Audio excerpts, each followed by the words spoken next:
woke up. Yeah. 2 o'clock.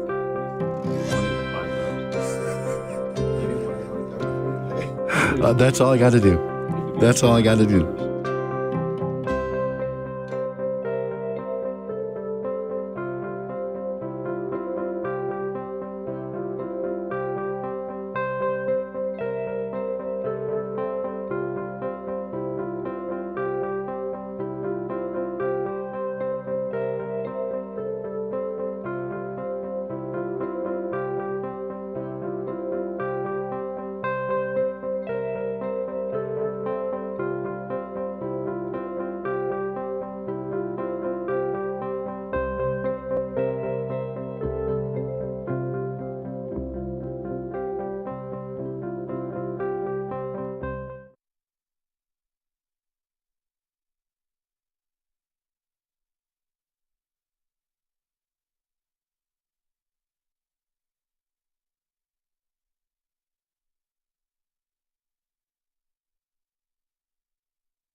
Well, good afternoon. Welcome once again to Pastor's Perspective, brought to you from the campus of Calvary Chapel, Costa Mesa, sponsored by Biola University, ranked as the most comprehensively Christian university in North America. For more information about Biola University, go to biola.edu. Or call in. That's right. Just call in right now. Hey, good afternoon. I'm Phil Ross, in for Brian Perez, who is your regular host. Does that make me the irregular host? I don't know. Anyway. It's an upgrade. It's an upgrade. Let's see. And today we are in, the pastors are here in the studio until 4 o'clock this afternoon to answer your questions about the Christian faith, passages of Scripture, personal relationship issues that you might have. All the topics are on the table.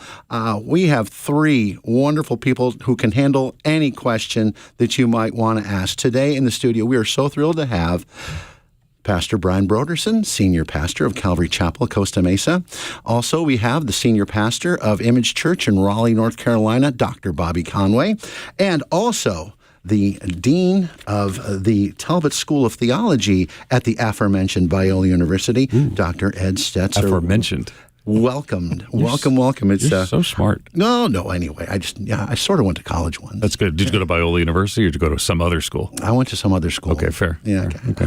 So the most comprehensive Christian University. Is that because you're there? Is that No. It was actually a study. It was a study by a guy at a Baylor University. Really? Mm-hmm. And so what they did is, the way they measure it is like what are your policies? Mm-hmm. So and Biola is I forget the number, but it's like I think it was 28 or 28.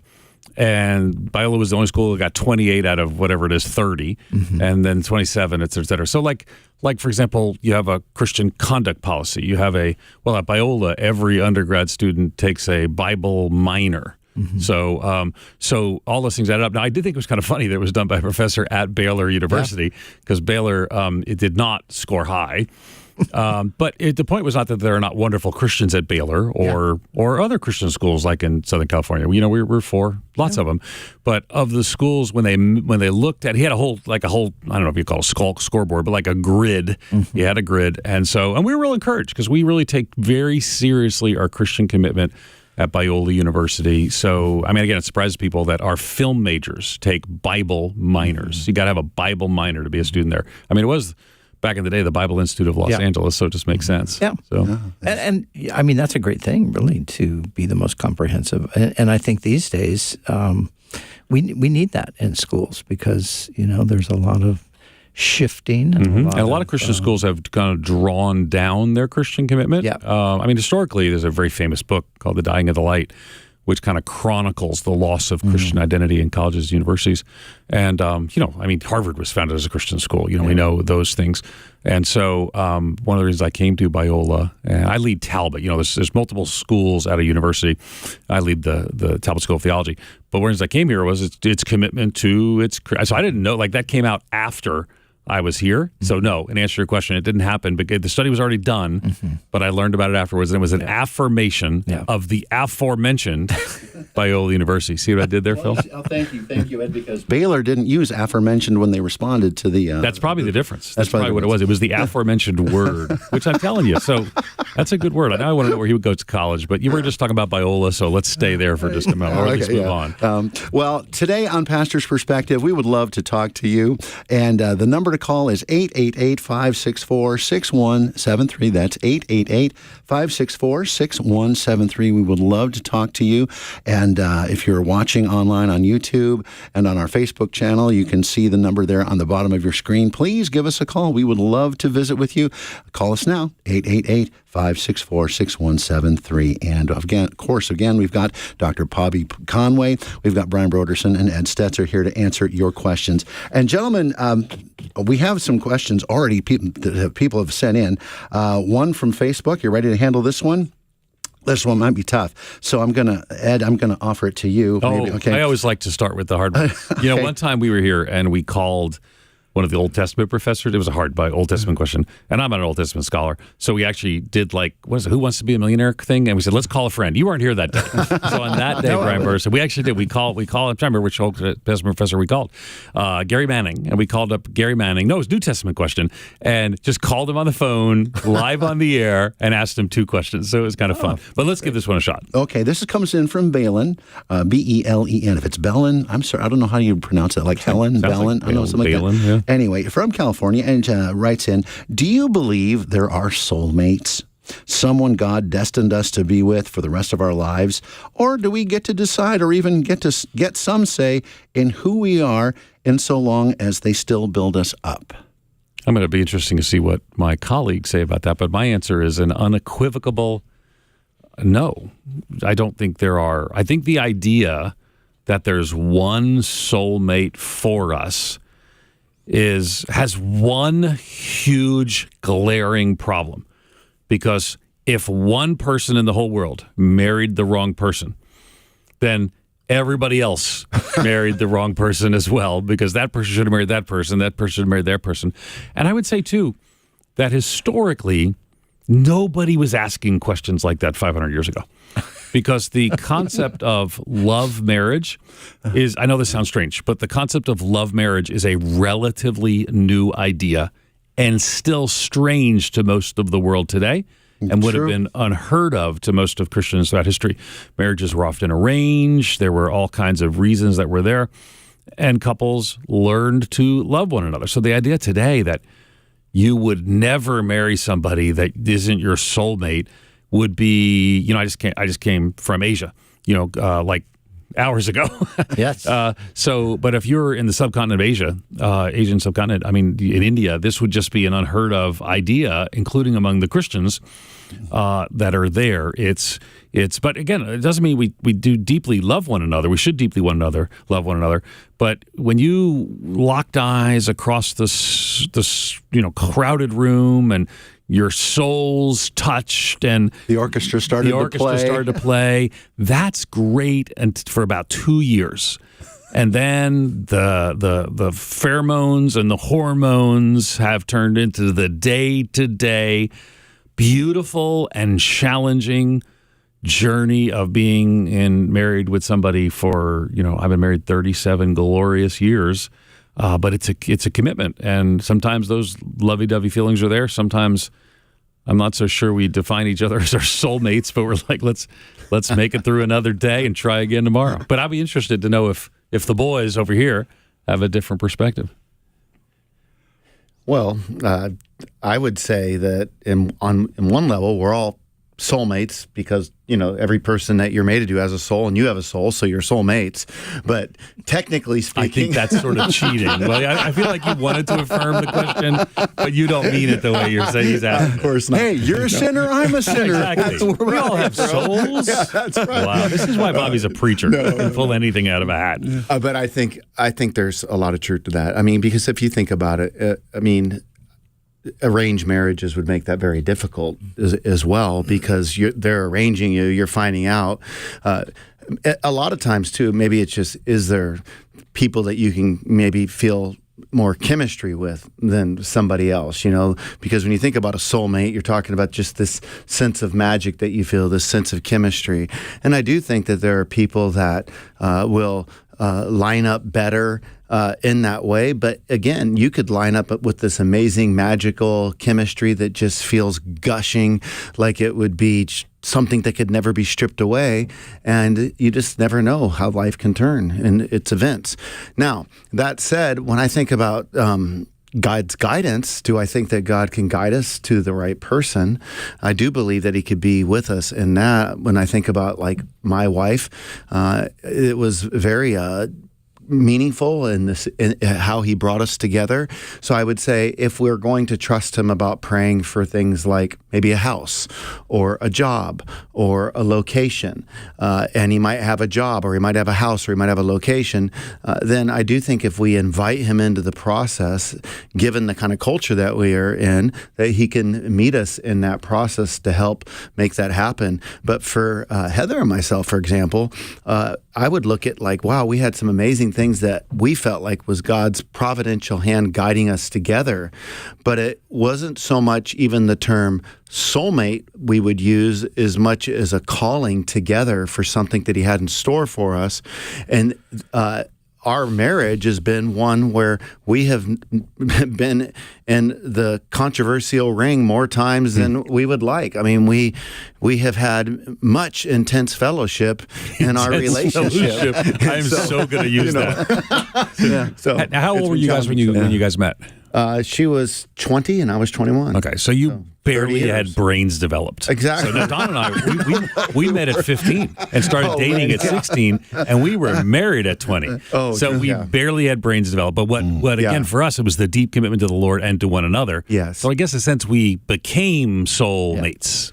Yeah. And I think that's a better way to understand it. I think the idea that there's somebody out there that you have to go find, and you won't know that person until you have that emotional experience like you've never had before, and you think that that's going to be the permanent situation. That's completely misguided. But now 37 years, how many for you guys? Well, we've been married almost 28, but 28? 30 years dating. Yeah. So, 44 years for Cheryl and I. And how old were you when you met? 22. 22. So And she was young. 19. She was 19. Still brains undeveloped. Yeah, I was 23. She was 20 when we got married. She just turned 20. Yeah. Yeah. So, but I think now we're soulmates. That doesn't mean that we always have gushy feelings, and that doesn't mean that we never have an argument or a dispute. It just means that as I look around, I'm glad that I'm partnered with her for life, and we resonate with each other. It's like when you've been married this long, you just sort of become almost the same person. It is a little freaky after time. It's sort of like you know each other. You finish each other's sandwiches. I mean, sentences. Yeah, I had one Baptist pastor tell me that kissing don't last, but cooking do. Yeah. And so wow. It's and you had to bring up that was a Baptist? I don't know. Is that he was Baptist. Okay, Oh, makes Steve sense. Brown. Do you know Steve Brown? I know Steve Brown. I do know Steve Brown. And good guy. One of the rules of the Old West is no man ever got shot while washing dishes. So guys, just remember that. Serve your wife. Man, this is serve and such folksy wisdom from Oh, sorry Phil. about that. No, I love this. Cheryl and I, we had this joke we heard. I can't remember where we heard this one time, but it was some gal who had died, older lady, and obviously older man. They'd been married a lot of years, and his eulogy was basically that I'm going to miss her. She was a hard worker. Someone taking care of the homestead. Pulling down the tumbleweeds. Cheryl and I joke about that a lot. Yeah. Do you call her a hard worker? Yeah, Thank you, when Cheryl. she's feeling like, I don't know if I'm going to make it. I'd say, well, I will let everybody know you were a hard worker. Yeah. Well, I would say, too, as you're attracted to somebody, this is good advice for anybody in general, but, Don and I first met her. I was leading a Bible study I just started in high school, and she came in late. And I don't even know why she came in late. I should ask her that. But she was wearing this cute softball uniform. If I could, I don't get too much. And then she left early, and I found out why she left early. She was going to softball practice. But the thing is, we've all kind of talked about becoming soulmates, is that we both came from dysfunctional, broken homes. Our parents, the kids' grandparents, have said the words "I do" 14 times collectively. So we come from broken homes, a lot of brokenness. And so for us, it wasn't just that we really liked each other, obviously. We were dating since we were 16, got married in college, couldn't wait any longer, had to get married because we loved each other. But we also clung to one another and clung to the Lord. And I think, Plato once said that when you have something else that you're both moving towards, that you actually move towards one another. So I was attracted to her deep. I mean, she's a beautiful girl, beautiful woman, but she had led her neighbors to Jesus. She had this little group of girlfriends that she had led to Christ. And I was attracted to, and we were attracted to, I think, the Lord in one another, and it drew us to one another, which I think is part of becoming soulmates. And I think that in love marriage, sometimes the unrealistic expectation is, now again, we have a love marriage. I did my work in anthropology and missiology.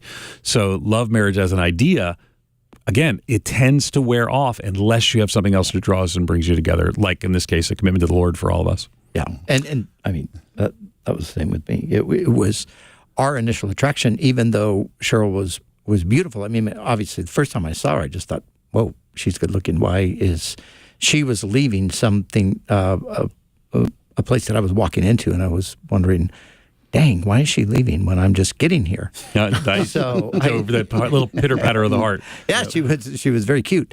But what really sealed it was the next couple of weeks when I actually met her and had a conversation with her and walked away thinking, wow, this girl knows Jesus in a way that I had not met any other girl that had known Jesus. Had you ever then thought to yourself that this is Chuck Smith's daughter? Well, I didn't know. That's a crazy thing. I didn't know she was Chuck's daughter for like 3 weeks. Okay, and by then the intimidation was past, because I would have been when I found Chuck out Smith's daughter. When I found out, I was just like, oh, but see, the funny thing was a friend of mine who knew who she was the whole time, he kept telling me, we were at this home Bible study over a 3-week period. He kept telling me, man, Chuck's daughter's here. Did you talk to her? And I'm like, no, I didn't see Chuck's daughter, but I saw this other really cute girl, and I was having a conversation with her. So finally, it became aware to me that, this is Chuck's daughter. But, I always tell people this, because of my, sort of Catholic background, I mean,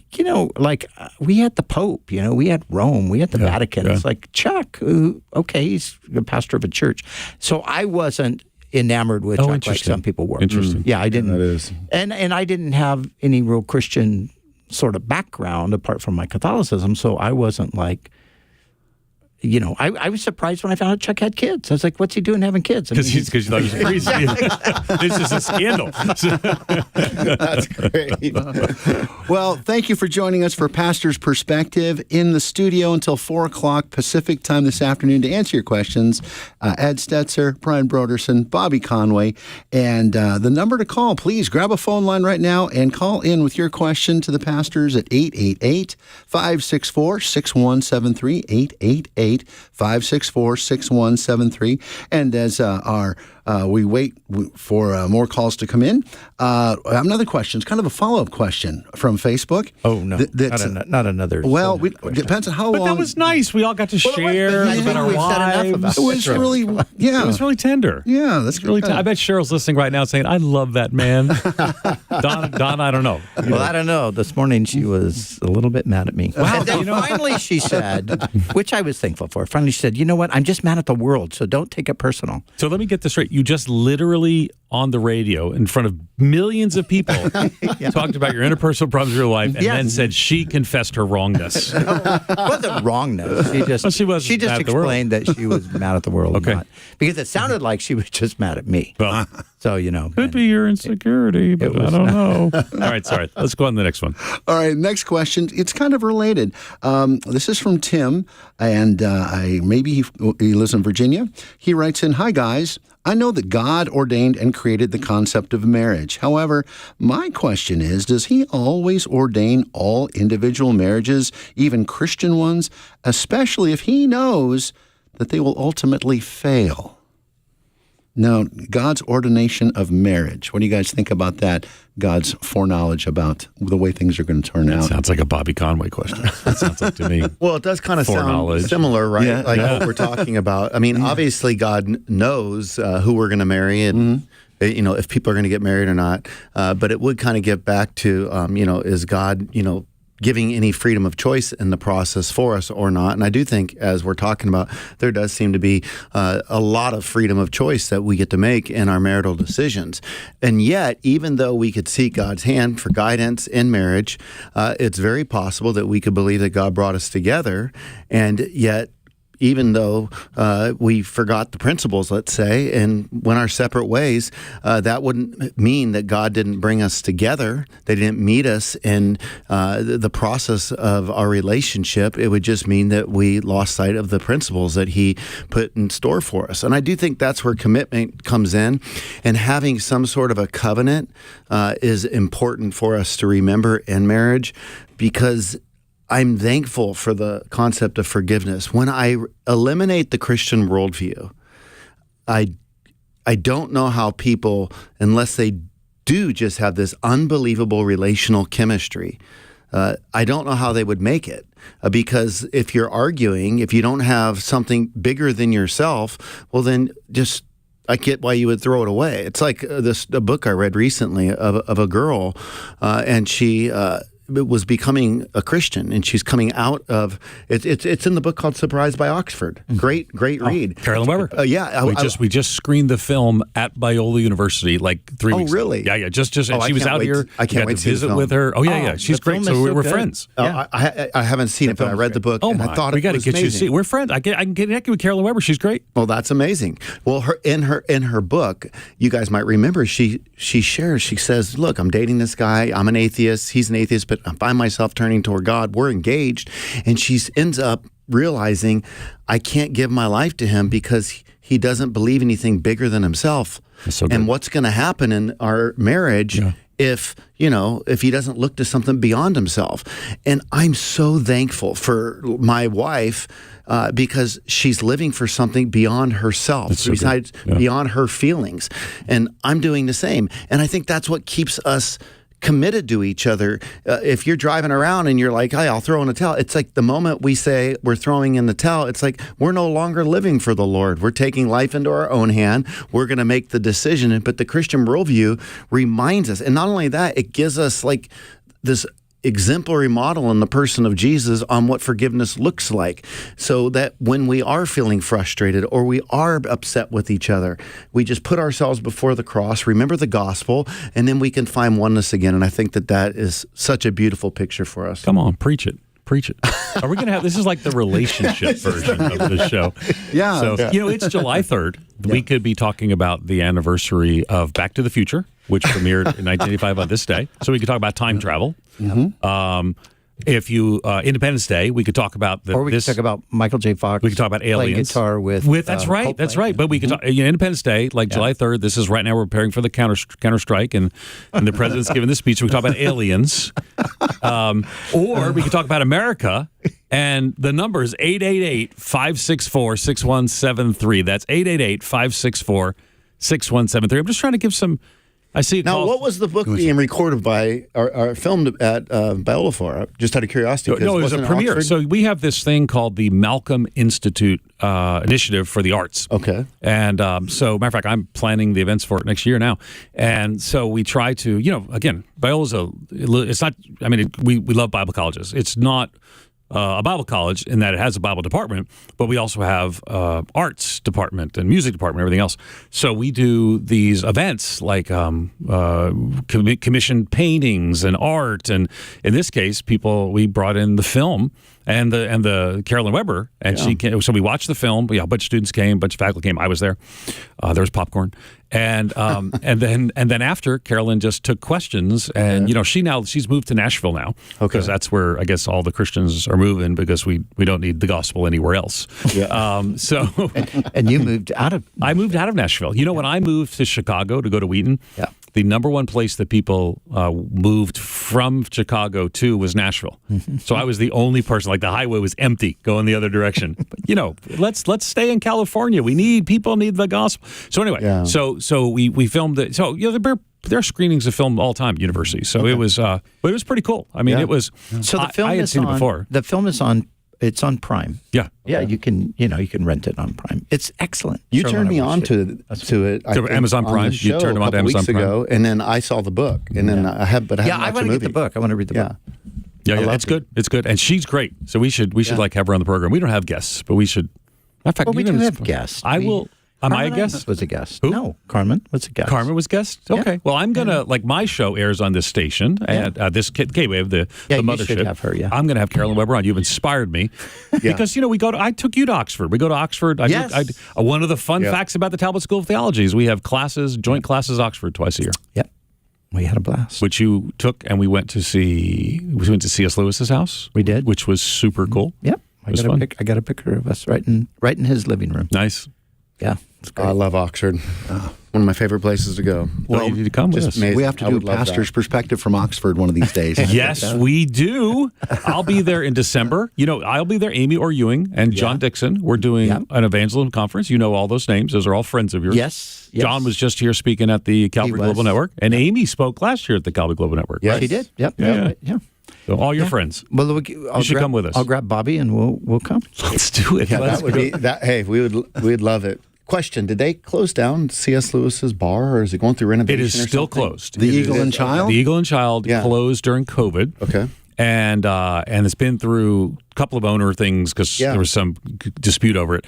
But it's been bought by some people who really love C.S. Lewis. They're going to create like a bed and breakfast in the top floor, and they're going to restore the bottom. But when we were there, we went across the street, didn't we? Did you go with us to the Lamb and the Flag? The Lamb and the Flag. I didn't go, but yes, it is still. Yeah. So that's Lamb and the Flag is where when it got a little too busy at Eagle and Child, they went across the street. Yeah. But the Eagle and Child is clearly the famous one. Yeah. So, but I love it. I filmed a little video in front of there, put it on social media when I was there, and I said, "You need a squad." That's where everybody loves the Eagle and Child. They had the squad. There was this group of people. Yeah. They were in this together, provoking one another to love and good deeds, like the writer of Hebrews says. Everyone needs a group of people on mission together with them, and I love that about the Eagle and Child. Yeah, you walk in that little pub, and you could feel the history. See, I never been. It was close, so I have never been to the Eagle and Child. Well, I'm glad to know that they're renovating. I'm so glad to know that. Well, they're not. When I was there, when was I there? In May teaching. I looked in the window. They're not doing anything. They just say they're going to. I mean, but if you look online, they got a plan and all that sort of stuff. But they haven't done anything yet. But in England, there are more rules about renovation in England than there are in California. Wow. Well, yeah. I mean, especially those old buildings that have some historical significance. Yeah. You got to jump. So I was expecting my comments about Back to the Future, Independence Day, or America. Again, 888-8. I was at 888-564-6173. All anybody wants to talk about today is Bobby's. You should at least ask the question. Should we do it? You want to take this? All right, okay. And see if you can say that name. It's having Rel and okay, we are clicking on the thing. You're not getting anything working there? Yeah, come on. Can someone click on line number 2 for? Yeah, let's open up line number 2 because this happened. mechanics. This happened the other day. Can you guys help us in the control room? Can you open that up? Well, anyway, we've got a wonderful question, and as soon as we can get we can get them on. Rel from Huntington Beach asks this really deep question. This is Deep Question Wednesday here on Pastor's Perspective, and Rel has the question. Bobby, since your last name is Conway, are you related in any way to the famous comedian Tim Conway? Well, I am related to Tim Conway. Are you really? He's my brother. Okay. See, you're such a lie. You had me totally going because I'm looking at him. He is he's like born in the 30s. My brother, which is a cruel joke that they did on my brother, but my brother's name is Tim. Oh, okay. And so he's a Tim pretty Conway. And he's a pretty funny guy? No, I would not give not Tim. Tim can, he can be funny, but he's not a comedian, right? Okay. But like Yeah, he'll have to live with that the rest of his life, right? Like he's Tim Conway. Are you related to Tim Conway? Well, the world is running out of people who would true. know who Tim Conway That's true. Yeah. actually was. Yeah, from the Carol Burnett show, and of course there was McHale's Navy and all that kind of stuff. Yeah. Okay, so here's a fun fact you didn't know though. Tim Conway, that you've got. He writes these other films, and he's actually has a cameo in some other things, but he later would voice the character of Hermie and Wormy in Max Lucado's Christmas series Hermie and Friends. Did you know that was Tim Conway? No, I didn't, but I heard that Tim was a Christian. Yeah, Did you that's hear what I've heard. Yeah. So, but he died, of course, in 2019. But yeah, so fun fact. So if you love Max Lucado, and I have a Max Lucado on campus. Speaking of Max Lucado, he's coming August something. I shouldn't say that because we're doing a private filming, but we love Max. Yeah, I'm not familiar with Hermie and. You don't know Hermie? Your kids are not that age. So when my kids were little, so I hear like Max Lucado's voice in my head as a character, a couple of little worms, because he did this children's series. That, yeah. Do you? Are you Hermie and Wormy doesn't mean anything to you? It doesn't mean a thing to me. How about that, Hermie? You know what's weird though? Speaking of Conway, I think I've only met one person in my life with the last name Conway. No way. It's like so common. My son Isn't that married a weird? Conway, and his name is Bob Conway. Well, Yeah, there you go. how about that? But I Great think- guy, great Christian man. It's just it's a godly Christian thing, I guess. Yeah. It is. It's all the cool people. Bob Conway. Well, you're listening to Pastor's Perspective, brought to you by Biola University. And the pastors will be here in the studio for, about another half hour until 4 o'clock to answer your questions. The number to call, 888-564-6173. That's 888-564-6173. We're going to take a short pause, and we'll be right back in just a moment. And we'd love to hear from you. So call us, 888-564-6173 here on Wednesday's edition of Pastor's Perspective. Be right back.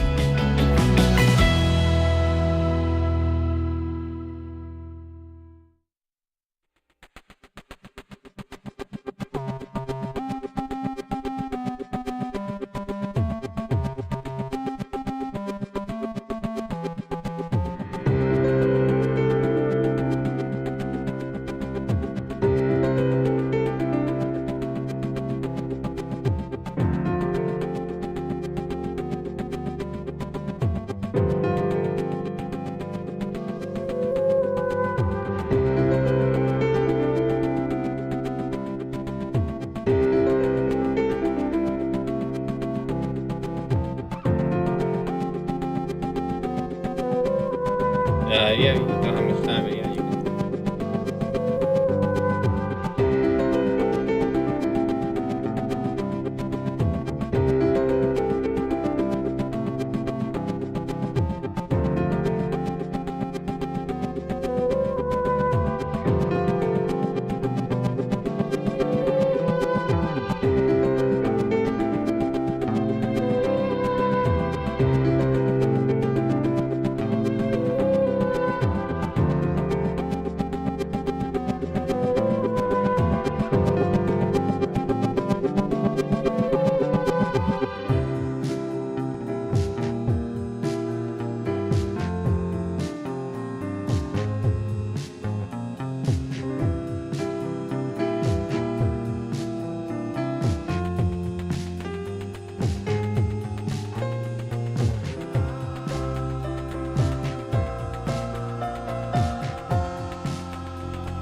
And we're back on Pastor's Perspective for Wednesday, July 3rd. I am Phil Ross, sitting in for Brian Perez today, and here in the studio with us to answer your questions as Dr. Ed Stetzer. You just call me Ed's fine, or Hermie. Ed. Call me Hermie Wormy. Hermie Wormy. Because I really was expecting some. I need some people to call and tell me they knew Hermie and Wormy. 888-564-6173. Sorry, That's Phil, I right. interrupted. Ed's appearance is brought to you by Hermie and Wormy. Surely people listen to Hermie and Wormy. Like 2002, 2010, it was the big, huge kids program. Sorry. Wow, very cool. Well, the funny thing about that is we have had and still have a children's program on Saturday mornings. That's right before my show on Saturday morning. It's like a couple of hours long. Yeah. Yeah. But Hermie and Wormy never made an appearance. It's it was Max Lucado. It was Tim Conway and Don Knotts were the voice of Hermie and Wormy. Okay.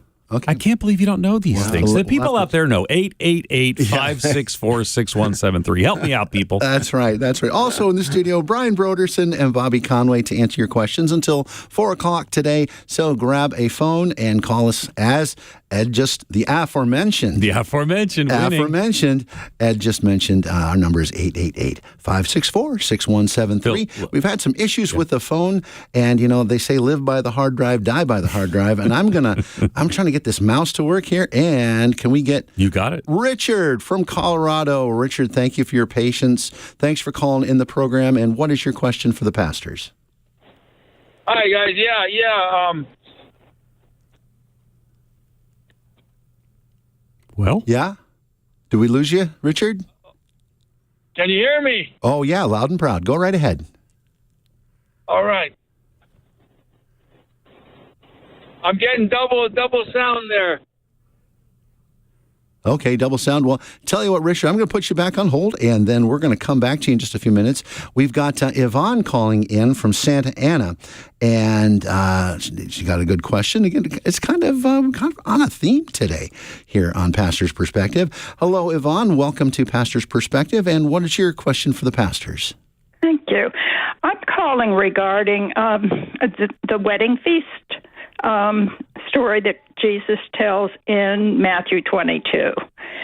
And the king has prepared the wedding feast for his son, and the people who are invited make excuses why they can't come. So he tells the servants to go out into the street and invite other people. And apparently when enough people had arrived, and they're ready for the feast, the king notices that one person is not wearing the proper wedding garment, and he has him bound and cast into hell. And I'm wondering why. Well, that is a great question. So this is a parable that Jesus is telling. So he's illustrating the point of what he is experiencing. So he's come, he is bringing the kingdom, he's offering the kingdom. And so the feast, the wedding feast, is sort of the picture of the kingdom that Jesus is offering. But people aren't interested. They've got other priorities and things. So, let me go, take care of my oxen, and let me go do this and that.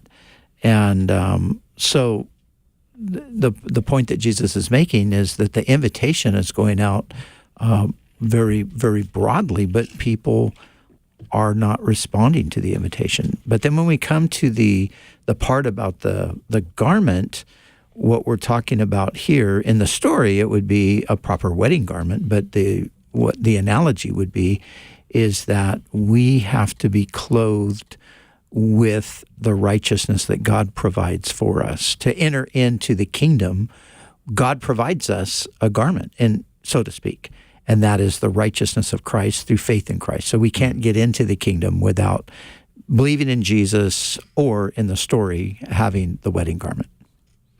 Does that help? I don't think she's up. Yeah. So I think let me throw in there too. Galatians 3:27 might be helpful. For many as you have been baptized into Christ have put on Christ. So the idea here is that without having put on Christ, and again it's a word picture. It's a parable, right? Yeah. So it's a word picture. So without having put on Christ, you're not able to come to the wedding feast. Right. And so that's the distinction. I think Yvonne's up now. Yvonne, does that help? Okay. Yes, it does. Yes, it does, because it there really isn't an explanation for it. So Right. Every time I read that, I always wonder, well, why? Yeah. But I see the righteousness of Christ. Yeah, and it's sort of it's a story in the midst of the bigger picture of the gospel message that's unfolded, through the Gospels, and then of course detailed and explained in the epistles. Yeah, let me tell you while we were talking to you, Yvonne, Phil took out a study Bible and he sort of opened the study Bible, and that's a great thing for you to have, because when you see things like this, it's a little strange without the context. So a good study Bible, or even some online study Bible that you trust, don't just like Google randomly and see what's out there, but that can help you, because there are things in the Bible that like everybody that day would have got that reference, but 2,000 years later, it doesn't make as much sense. Right. So a study Bible helps you with that. Yes. Now, I do have an NIV study Bible. Oh, good. Is there a better one? No, NIV study Bible's great. Yeah. All right. Thank you, Yvonne, for calling in today. You're listening to Pastor's Perspective, sponsored by Biola University, ranked as the most comprehensively Christian university in North America. Just thought I'd slide that in there real quick. Thank you, brother. Yeah, absolutely. Absolutely. Giving a shout out. A lot of great friends. I've worked for one of the former deans of students at Biola University. Worked for Ed Sanders.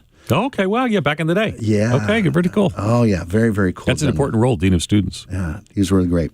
And the number to call to speak with our pastors here that are in the studio until 4 o'clock to answer your questions. Of course, we've got Ed Stetzer, Brian Broderson, and Bobby Conway. The number to call is 888-564-6173, 888-564-6173. Let's go back to the phones. And Zachary from Crestline, you have a question. He's watching on YouTube right now.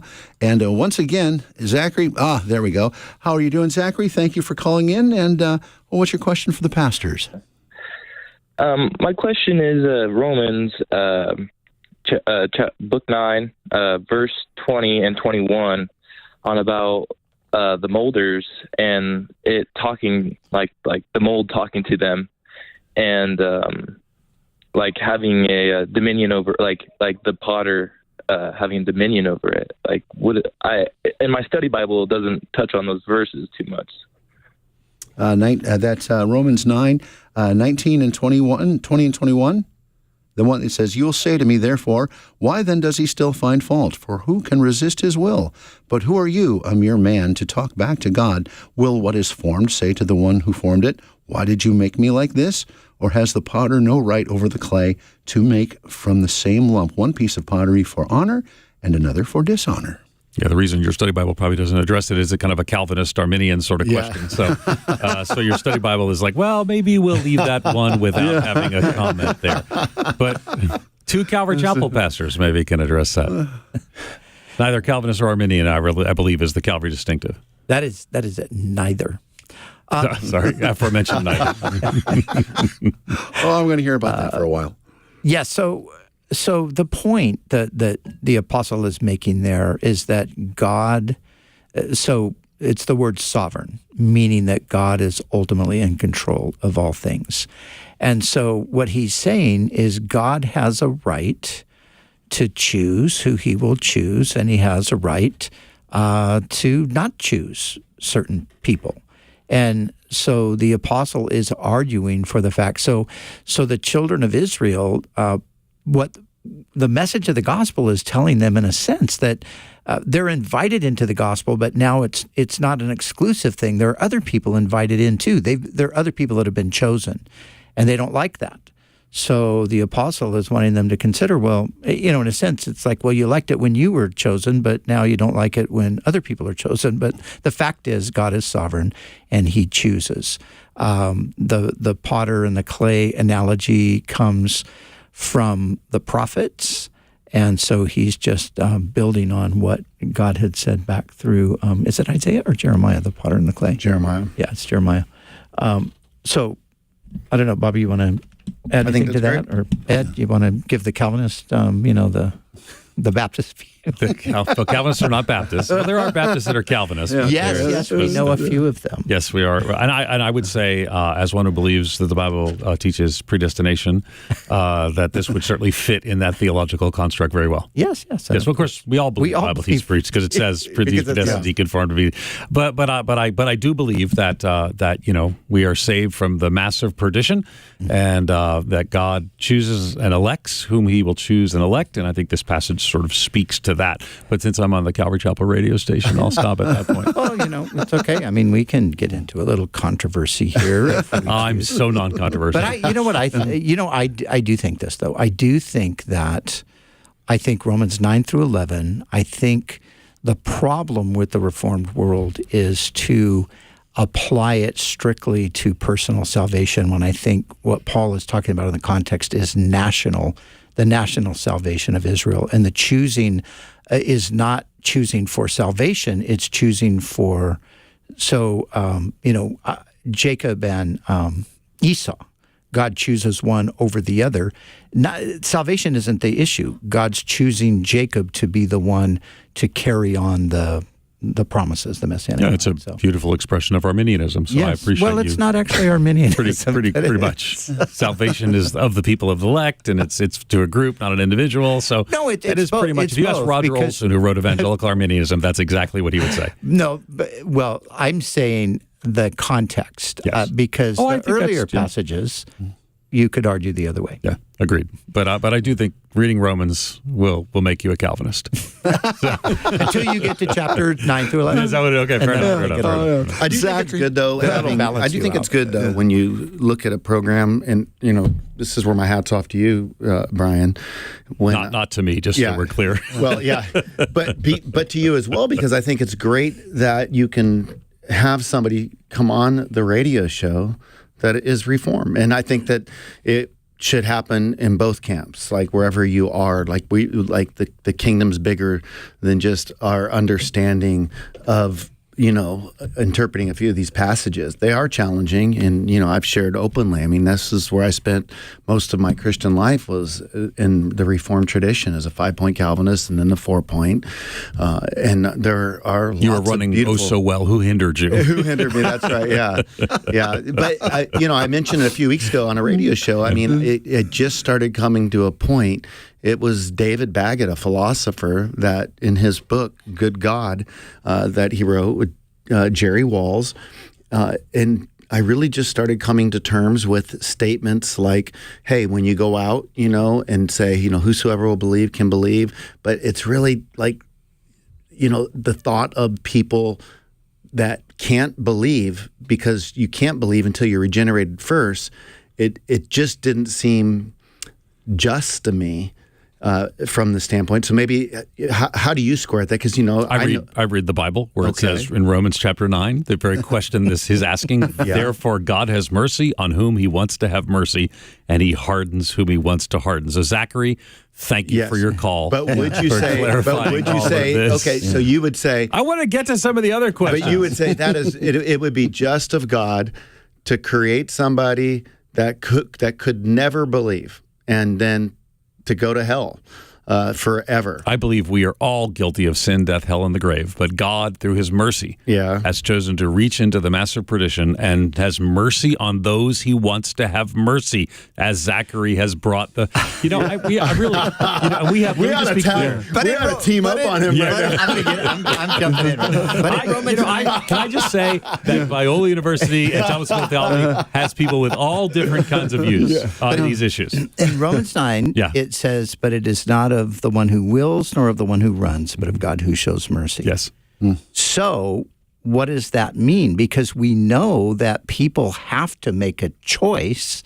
God calls us to make a choice. So I think I think we need to go back further, and we need to say that salvation, the offer of salvation, is not based on anything. It's a genuine offer. But it's not based on anything in humans. Right. Because Arminians believe in prevenient grace, that God has given them the grace to respond. Calvinists would probably skip that step and say, but either way, salvation is by grace through faith, not of yourselves, not a result of works. And prevenient grace is really the Arminian version of election. It's just applied universally versus individually. So It does seem like it would be hard, though, to say, like, when have I we think back lost to being as everybody a on this Calvinist. conversation? But okay, No, people love this. people They love do. this stuff. Okay, all right. When I think back to being a Calvinist, it seems like it would be hard to say that people go to hell because they didn't believe in God. Be hard to say Because you can't believe in God unless you're regenerated. So, in other words, if I ought to believe, but I can't believe, then how am I responsible for something I can't do? I would definitely say that since you're a philosophically oriented individual, that the application of philosophy on top of theological principles leads to difficult conundrums like that. For me, on the other hand, Can we go back to the wedding subject, Romans stuff like chapter that? 9. Should I date the girl with who makes the good brownies and stuff like that, or Zachary not? made it very clear. Let's read, in closing on this topic, let's read Romans chapter 9, verse 18. Therefore, God has mercy on whom he wants to have mercy, and he hardens whom he wants to harden. Zachary, thank you for your call. Yeah, Lord bless you, Zachary. Thank you so much. But I don't mean to throw gasoline on the fire here, Oh, but my Phil, we're trying to move on from this. We all love Jesus. We're all in Christ. Can we say that R.C. Sproul and John Piper are on the same team with us as Bobby Conway and Brian Porter? We're all on the same team together. We love Jesus. okay. I gotta say, that was pretty funny right there. I mean, so now philosophy It creates the conundrum. Creates the conundrum. Okay. The aforementioned I think it cleans conundrum. Okay, but that's good. Touche.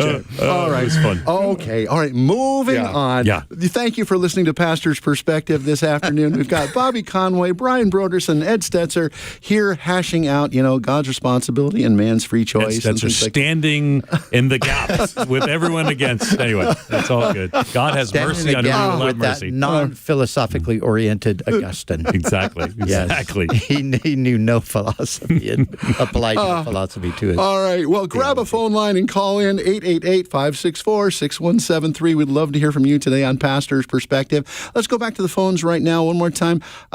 We've got John calling from Riverside, and I am clicking furiously with my mouse. And boy, I hate these Mises to pieces. If we had Macs, this wouldn't be a problem. That's We're right. working on PCs here, so this explains. right, yeah. I bring Goodness. my Mac in to do this. Well, he has a great. John's question is that he has John. a friend who is married to a pastor of the Church of Christ. Do you know anything about the Church of Christ? What are some of the important things that people should know about the Church of Christ? Well, either one of these guys can answer, but you're talking about the worm guy. Hermione Wormy, Hermione Wormy. who is part of the Churches of Christ, but does not hold to the theological beliefs that the Churches of Christ historically have held. Right. So you want me to run down this road? Yeah. Okay, it's called the Restoration. Well, again, keep in mind, there's like 20, 30 different denominations that have Church of Christ in their name. There's an African American Holiness denomination. There's Pentecostal denominations. But you're probably referring to the church. The largest group is called the Churches of Christ, and it's part of the Restoration movement. And there are three streams of it. One is the Church of Christ, which is the most traditional. The middle one's the independent Christian churches. So I'm trying to think of who people might know, like Southeast Christian Church and Bob Russell, or who's the guy there Brian now? Job. Yeah, Brian Job. Yeah, Brian Job. They would know Brian Job, I would think. But the independent Christian churches, Dave Ferguson, they're more evangelical, and then the Disciples of Christ are much more liberal. But the Churches of Christ are, and it depends upon like which Church of Christ, but some of the theological challenges have to do around with what's called baptismal regeneration.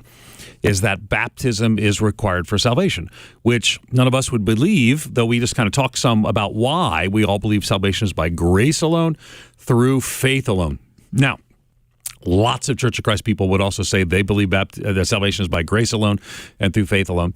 And so I would just say that there is sometimes a diversity of belief, and sometimes in some Churches of Christ, in a lot of Churches of Christ, they equate being baptized as salvation, and I think are required for salvation, and I think that's a misunderstanding of the gospel, and I think it's theologically a challenge or a problem. But I don't know enough. For example, do we even know this is part of the Restoration movement? Right. We couldn't get your line to work. We apologize. And then there is the International Church of Christ, which is a whole different thing. A bona fide cult. Right, sure. International Church of Christ, sometimes called the Boston Church of Christ. And I don't know. As a researcher, we don't generally use the word cult as much, but certainly heavy control, theologically problematic and strong in L.A. and went out from Riverside, sometimes called Los Angeles Churches of Christ. So we don't know which one. My guess is, just because of the number of churches, we're talking about the Restorationist. It's called the Stone Campbell Movement. And if I were in a church like that, I would ask the question, so, for example, I would, if we had John, I would say, do they sing with instruments? Because Churches of Christ don't sing with instruments. So, and the most fundamentalist kind of traditional side of that, they would also hold views about salvation that I think are confused at best. Is the LA Church of Christ still going strong? I came in contact with them when I was younger here in Southern California. Not like it was. I mean, it was when Kip McKean was the leader, it was a very big thing. Boston Church of Christ and all that sort of stuff. It's still around, but they've gone through some iterations. And I've had a neighbor who just burned through that and had her faith shaken by the control and all this sort of stuff and walked away from the Lord. So do they connect themselves to the historic restoration not anymore. movement? Not anymore. But they came. There was influence that came out of that. Okay. But today they would be very insular and kind of their own thing, heavy shepherding, that kind of stuff. Right. I feel bad, Phil, that you can't get these magical. It's not Phil's fault, just so everybody knows. So I would tell you to call the number, but it appears to not be a point to call the number. And we've got some great questions here. Let me just read Richard's question from Colorado. Richard phoned in, and if we could open the phone line and talk with Richard. Richard, again, my apologies, having some issues with the mouse here and the machine. And he says, he's asked the question, I'm trying to know God and change my life. I can feel my heart hardening. I want to hear what you think I need to do when you feel your heart harden. Any scriptural advice you can offer to help? Well, here's just a great verse. Today, if you hear his voice, do not harden your heart. So you have power over your heart hardening or not hardening. So just ask the Lord to forgive you for that hardness and ask him to soften your heart and take your Bible and begin to read it, and specifically in the New Testament, consistently, regularly, and do what it says. Now, this is all based on the assumption that you have received Jesus as your Lord and Savior. So if you haven't done that, then that's the starting point there. You need to just say, Lord, forgive my sin and come and be Lord of my life. If you've done that, then get yourself plugged into a good church that teaches the Bible, where you can sit under a person who's gifted by God to expound the scriptures and then respond to that teaching, just like you respond to the things that you will be reading in your Bible. But it's really important that you get yourself with other Christians. So often the struggle that people have is because they're isolated and they're out on their own trying to figure it out by themselves. So you really need to get into a good church. And I wish I knew where you were in Colorado, because we could probably recommend, but we do have at calvarychapel.com, we have a church finder, and we've got plenty of churches in Colorado. There are many good churches in Colorado, not just Calvary Chapels, but you could be directed to a good church in your area from that site. Yeah. And I think for me, I would try to identify, why do you feel like your heart is hard? Like when you think of resistance in your heart, or you feel a shell coming into place, what's going on there? Is it related to maybe some doubts about God, doubts about the Bible? Are you going through some difficult times? Have you experienced some disillusionment? Have you had some expectation that's been blown? Do you feel disillusionment? Are you struggling in a relationship? Is there financial challenges? What is it that's causing your heart to get hard? And then just getting that out before the Lord. Hey, God, you know what? My heart's just struggling to trust you right now because I feel the bank account is drying up, and I feel like I need a new job and I don't know where to look, and I feel stuck, and I'm tempted to satiate, whatever is going on outside of you. Or I'm struggling in my marriage. I feel like, it's just not going the direction you want, and I'm tempted just to throw in the towel. Like, identify what that is and talk to God honestly about it. And in talking, think about what the Bible would have to say about whatever that issue is. So if it's, a marital issue, what would the Bible teach you about relational principles? If it's a financial issue, what would God teach you about his provision for you? And so that's what I would say. Identify, talk to the Lord about it, and then listen to what the Word does say, and then just kind of repent in that. And repent's a great word. Like go God's direction with it. Trust in him. Rest in him. Mm-hmm. Work that out with him, and in real time too. A lot of times we think there's a quick fix, but just sit there with God and the Word and work that process out. Sure. Well, we are out of time here. I wanted to do a quick roundtable about fireworks. Set them off or watch them? Bobby, what would you rather do? I don't want to set them off. I blow myself up. Yeah, watch them. Brian, how about you? Set them off. I'm with Brian. Let's blow stuff up. Happy 4th of July, America. Thank you so much. Again, Ed Stetzer, Brian Broderson, Bobby Conway, thank you for being with us here to answer everyone's questions today on Pastor's Perspective, sponsored by Biola University, ranked as the most comprehensively Christian university in North America. For more information about Biola, visit biola.edu and join us again tomorrow here at this same time for Pastor's Perspective.